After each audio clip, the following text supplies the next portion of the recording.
दोस्तों नमस्कार, मैं गुरुकुमार। आज मैं सम्राट हर्षवर्धन के जीवन पर चर्चा करूंगा। सम्राट हर्षवर्धन का जन्म आधुनिक हरियाणा राज्य के कुरुक्षेत्र जिले के थानेसर शहर में 590 ईस्वी में हुआ था। हरियाणा परिश्र में पुष्यभूति साम्राज्य का राज था और सम्राट हर्षवर्धन पुष्यभूति साम्राज्य के छठे सबसे लंबे समय तक शासन करने वाले सबसे सफल और अंतिम सम्राट थे। पुष्यभूति साम्राज्य की स्थापना 500 ईस्वी में हुई थी और 647 ईस्वी में हो गया था। पुष्यभूति साम्राज्य 47 सालों तक अस्तित्व में रहा और इसकी स्थापना नरवर्धन ने की थी। सम्राट हर्षवर्धन के पिता का नाम सम्राट प्रभाकर वर्धन और मां का नाम यशोमती था। सम्राट हर्षवर्धन का शासन 41 सालों का था और हर्षवर्धन ने 606 ईस्वी से लेकर 647 ईस्वी तक पुष्यभूति साम्राज्य का कार्यभार संभाला। सम्राट हर्षवर्धन हिंदू और बुद्ध धर्म के अनुयायी थे और पुष्यभूति साम्राज्य की राजधानी शुरू में हरियाणा राज्य का थानेसर शहर हुआ करता था। हालांकि सम्राट हर्षवर्धन ने अपनी राजधानी आधुनिक उत्तर प्रदेश के कन्नौज स्थानांतरित कर ली थी। पुष्यभूति साम्राज्य को वर्धन राजवंश या वर्धन साम्राज्य के नाम से भी जाना जाता है। सम्राट हर्षवर्धन के बड़े भाई सम्राट राज्यवर्धन, इनके पिता प्रभाकर वर्धन की मौत के बाद सिंहासन पर बैठे थे। प्रभाकर वर्धन की एक बेटी भी थी जिनका नाम राजश्री था। राजश्री का विवाह मौखरी राजवंश, कन्नौज के मौखरी राजवंश के राजा गृहवर्मन से किया गया था और इस विवाह से पुष्यभूति राजवंश को काफी मजबूती प्राप्त हुई और इस मजबूती के कारण गोंड राजवंश के राजा शशांक पुष्यभूति राजवंश से काफी जलने लगे और इस जलन के कारण उन्होंने गुस्से में मालवा राजवंश के राजा देवगुप्त के साथ दोस्ती की और देवगुप्त के साथ दोस्ती करने पर उन्होंने देवगुप्त के राजा से मौखरी राजवंश पर हमला करवाया और इस हमले में मौखरी राजवंश के राजा गृहवर्मन मारे गए और राजश्री को बंदी बनाकर कैद खाने में डाल दिया गया। हालांकि राजश्री अपनी जान बचाकर जंगलों में भागने में कामयाब रही, जिसका परिणाम यह हुआ कि पुष्यभूति साम्राज्य के सम्राट राज्यवर्धन ने अपने छोटे भाई हर्षवर्धन के साथ मिलकर एक बड़ी सेना 10,000 की सेना और युद्ध हाथियों के साथ मालवा पर आक्रमण किया और इस आक्रमण में सम्राट राज्यवर्धन ने देवगुप्त की हत्या कर दी। इसके बाद सम्राट राज्यवर्धन ने गोंड साम्राज्य पर भी विजय प्राप्त की और गोंड साम्राज्य के राजा शशांक ने सम्राट राज्यवर्धन के सामने आत्मसमर्पण कर दिया। राजा शशांक ने सम्राट राज्यवर्धन के सामने अपनी बेटी के विवाह का प्रस्ताव रखा, जिसे राज्यवर्धन ने स्वीकार कर लिया और इस विवाह के प्रस्ताव को स्वीकार करने पर राजा शशांक ने सम्राट राज्यवर्धन की धोखे से हत्या कर दी।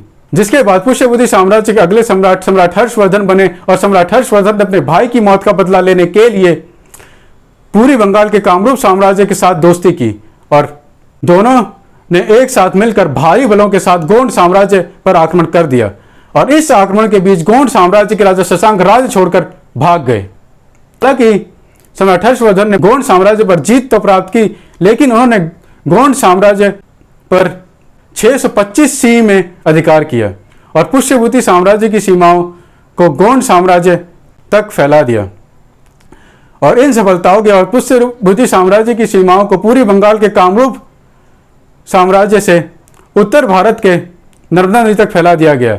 नर्मदा नदी गुजरात, मध्य प्रदेश और महाराष्ट्र में बहती है और इसे रेवा नदी भी कहा जाता है। यह भारत की 5वीं सबसे विशाल नदी है और इसी बीच सम्राट हर्षवर्धन ने राजश्री को ढूंढ निकाला और उसे सती होने से रोका।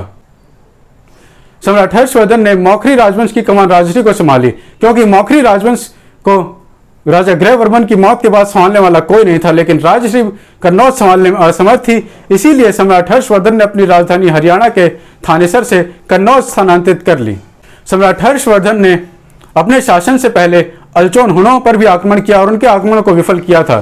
सम्राट हर्षवर्धन ने अपने शासन काल में गुजरात के वल्लभी राजवंश पर भी विजय प्राप्त करने का मन बनाया और सम्राट हर्षवर्धन ने इस आक्रमण की तैयारी शुरू कर दी, लेकिन वल्लभी राजवंश के इस आक्रमण की भनक वल्लभी राजवंश के राजा ध्रुवसेन द्वितीय को मिल गई और ध्रुवसेन द्वितीय ने राजा बादामी चालुक्य सम्राट पुलकेशिन द्वितीय से मदद मांगी और चालुक्य सम्राट पुलकेशिन द्वितीय उनकी मदद के लिए तैयार हो गए। चालुक्य साम्राज्य भी एक ताकतवर साम्राज्य था और इसकी सीमाएं आधुनिक कर्नाटक राज्य से नर्मदा नदी तक फैल गई थी। पुष्यभूति साम्राज्य के सम्राट हर्षवर्धन ने अपनी विशाल सेना और युद्ध हाथियों के साथ नर्मदा नदी पर इन दोनों के खिलाफ आक्रमण कर दिया और पुलकेशिन द्वितीय और रुद्रसेन द्वितीय ने अपनी अपनी सेनाओं के साथ युद्ध 4 अप्रैल 619 ईस्वी को लड़ा गया और पुलकेशिन द्वितीय की जीत पर खत्म हुआ और सम्राट हर्षवर्धन अपनी सेना के साथ पीछे हट गए।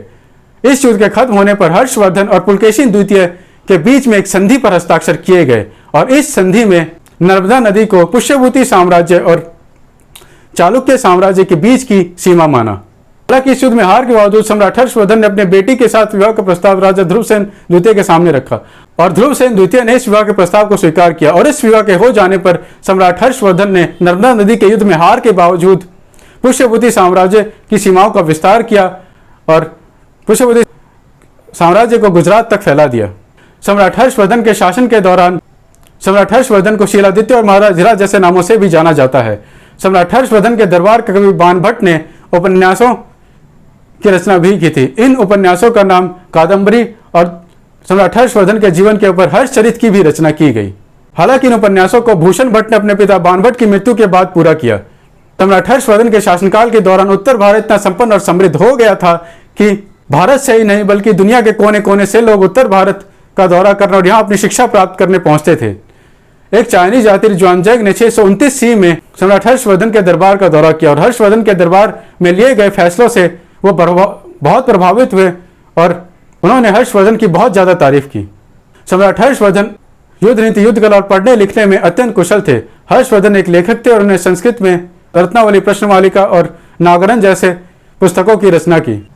सम्राट हर्षवर्धन अपने शासनकाल के दौरान आधुनिक बिहार के नालंदा विश्वविद्यालय को भी बहुत बढ़ावा दिया और हर्षवर्धन ने आधुनिक उत्तर प्रदेश के प्रयागराज जिले में महामोक्ष परिषद का भी आयोजन किया।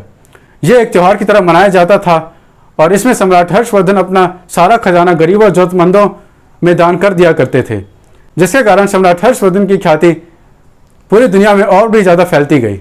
महामोक्ष परिषद में नालंदा विश्वविद्यालय और पूरी दुनिया के छात्र भाग लेने के लिए आते थे और यहाँ के शिक्षक इन छात्राओं के बीच प्रतिस्पर्धा करवाते थे और इन प्रतिस्पर्धाओं छात्रों के पोजीशन के हिसाब से उन्हें पुरस्कार दिया जाता था, चाहे वो किसी भी खेल, पढ़ाई लिखाई, कुश्ती या और किसी कला में हो।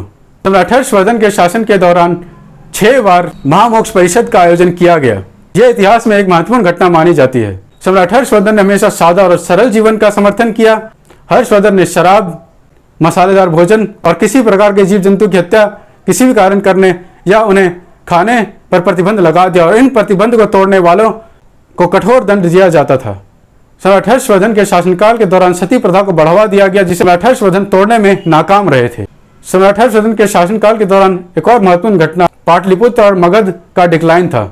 सम्राट हर्षवर्धन को उत्तर भारत का भगवान भी कहा जाता है। भगवान शिव का बड़ा भक्त होने के कारण सम्राट हर्षवर्धन को परम माहेश्वर भी कहा जाता है। सम्राट हर्षवर्धन एक महान सम्राट के साथ साथ एक महान दानी भी साबित। हर्षवर्धन ने अपने शासन के अंतिम क्षणों में अपने सारे खजाने के साथ साथ अपने कीमती वस्त्रों का भी दान लोगों के बीच कर दिया था। सम्राट हर्षवर्धन की मृत्यु 57 साल की उम्र में 647 ईस्वी में आधुनिक उत्तर प्रदेश के कन्नौज क्षेत्र में हो गई थी और सम्राट हर्षवर्धन की मृत्यु के साथ साथ पुष्यभूति साम्राज्य भी समाप्त हो गया और इसी के साथ उस सम्राट का अंत हुआ जिन्होंने इतिहास में एक अनोखा स्थान हासिल किया। सम्राट हर्षवर्धन को अंतिम सफल सम्राट भी माना जाता है। हालांकि इसे लोग अफवाह ही मानते हैं और इनके बाद कई और महान सम्राट भी हुए थे और इनके बाद कई और महान राजाओं का भी जन्म हुआ। हाँ तो दोस्तों, इसी के साथ हमारा आज का वीडियो यहीं समाप्त होता है। हमारा ये वीडियो आपको आज का कैसा लगा हमें नीचे कमेंट से जरूर बताएं और अगर आपको आज का वीडियो अच्छा लगा हो, इस वीडियो को सीखने को मिला हो तो प्लीज़ इस वीडियो को लाइक और शेयर जरूर करें और हाँ, चैनल को सब्सक्राइब करना, नोटिफिकेशन बेल दबाना भी ना भूलें ताकि आपको आगे आने वाले वीडियो के अपडेट्स ऐसे मिलते रहें। धन्यवाद दोस्तों, अपना ख्याल रखें, अपने परिवार का ख्याल रखें और ऐसे ही देखते रहे मेरा चैनल डिवाइन हिस्ट्री। धन्यवाद।